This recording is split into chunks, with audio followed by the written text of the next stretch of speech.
afternoon, everybody, and welcome back to Glenn and Grace's Reviews and Recipes. Today we are making a special treat and appetizer that a lot of people love. If you go out to a Chinese restaurant, you're most likely probably going to order crab rangoon.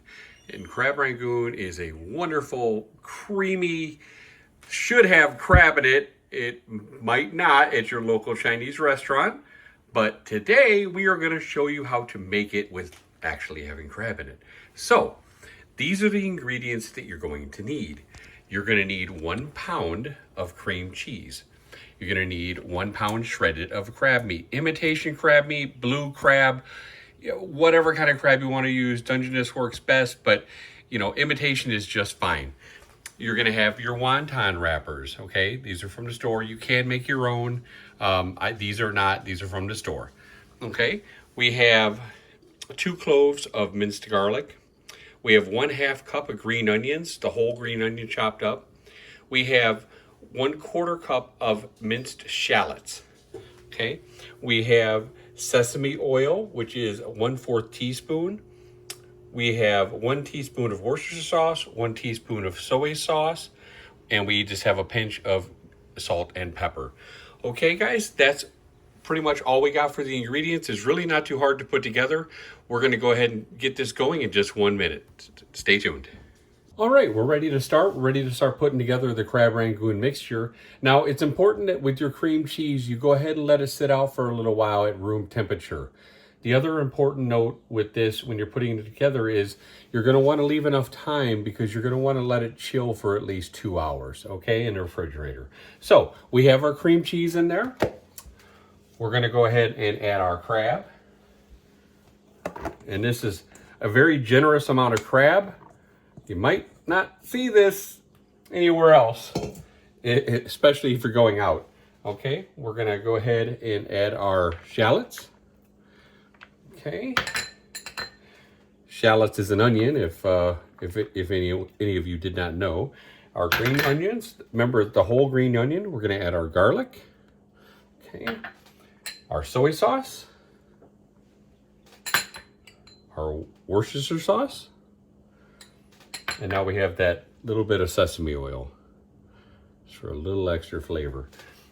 And we're going to hold off on the salt and pepper for just 1 second while we go ahead and mix this around. All right. You're going to want to fry this at 350.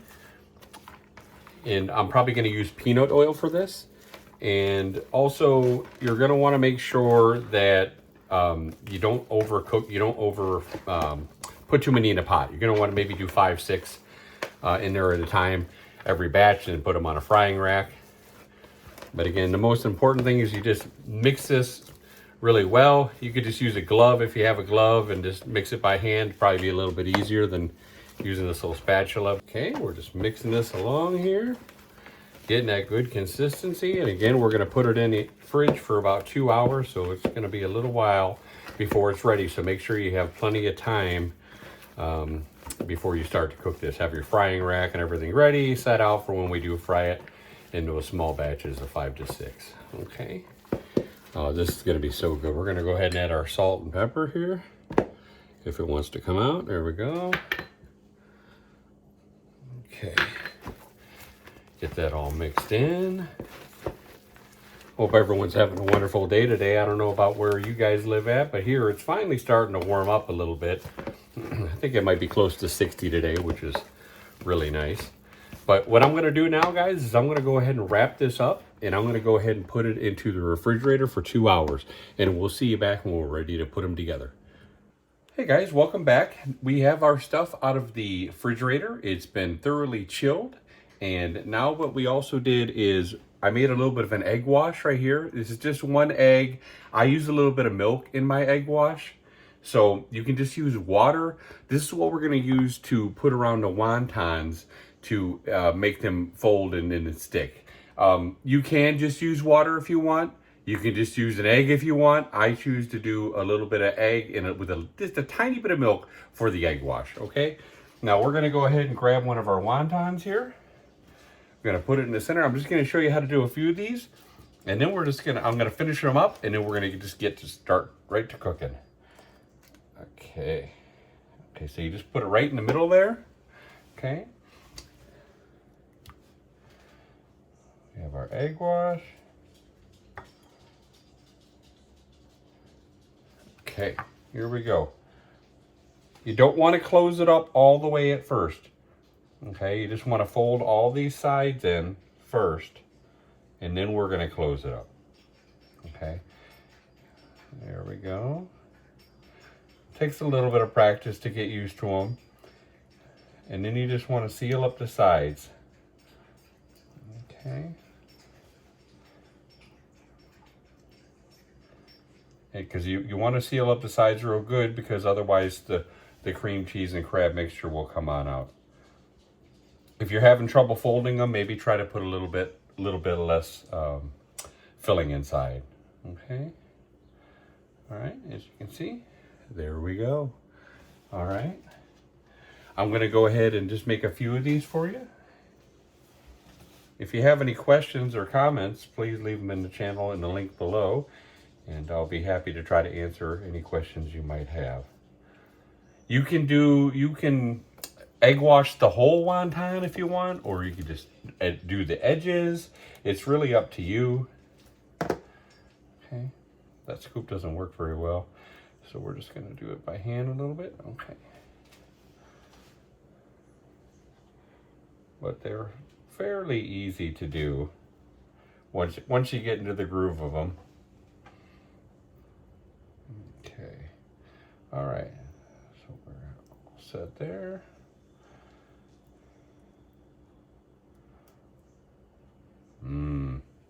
It's going to be so good. I love getting these, you know, when I go out, but again, most of the problems that you have when you go out to a Chinese restaurant, you get crab Rangoon. What you get is Rangoon with no crab. So I don't know how they can keep getting away with it. You'd be lucky if you just see just an inkling of crab. In this one, you're going to get a lot of crab. Again, we're going to fry these from 350 degrees, and it's going to go ahead and be about 5 to 6 in a batch. Okay, we're going to do one last one for example here. Put our egg wash on here.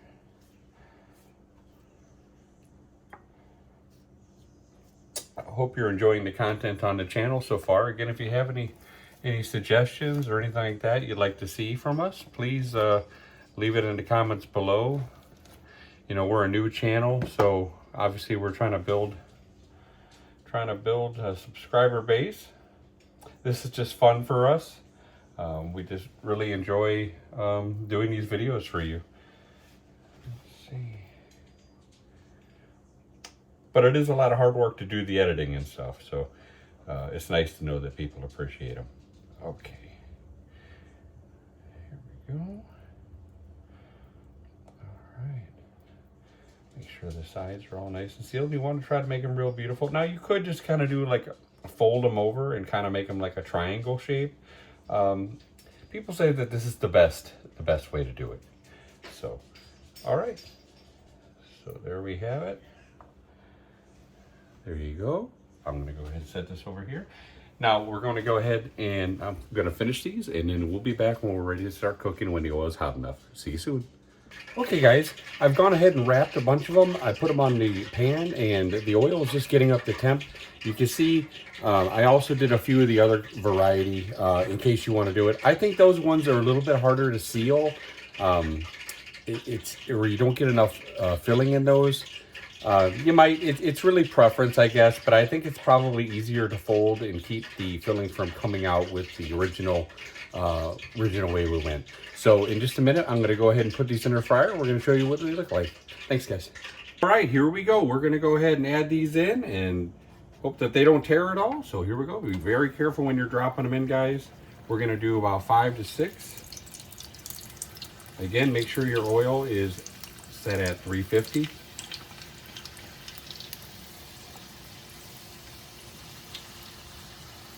And then set it for about 3 minutes. Okay. There we go.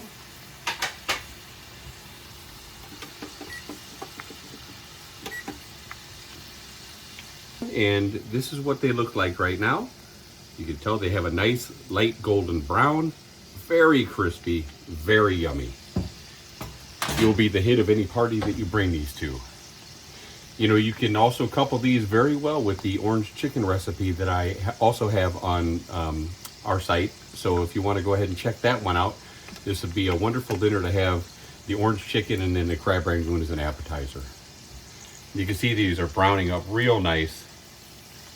This is the actual process of making them is much more time consuming than actually mixing them and getting the ingredients.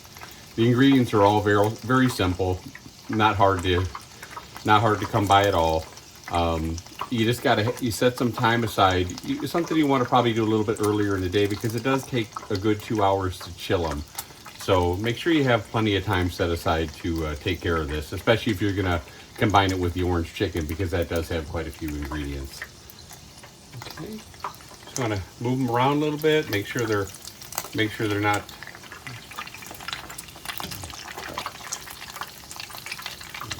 Oh, they look great. Just absolutely wonderful. Let me know what you think in the comments below if you guys have tried takeout crab rangoon and what your thoughts about it are. At least over here, it feels like it's just cream cheese that you get and very little crab. This way, doing it at home, it's really pretty inexpensive to do it. Chinese food now has become very expensive.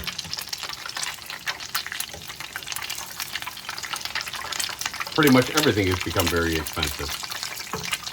Okay, so we got a nice golden brown here pretty much on these. We're going to go ahead and pull these out. Set them on our frying rack.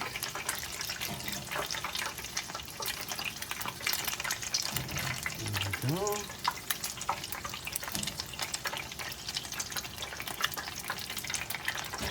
There we go. And then I'm going to go ahead and finish the rest of these, and then I'm going to go ahead and plate them up for you guys so you can see what they look like on the plate. We're going to go ahead and pair it up with a little bit of sweet and sour sauce. Be right back.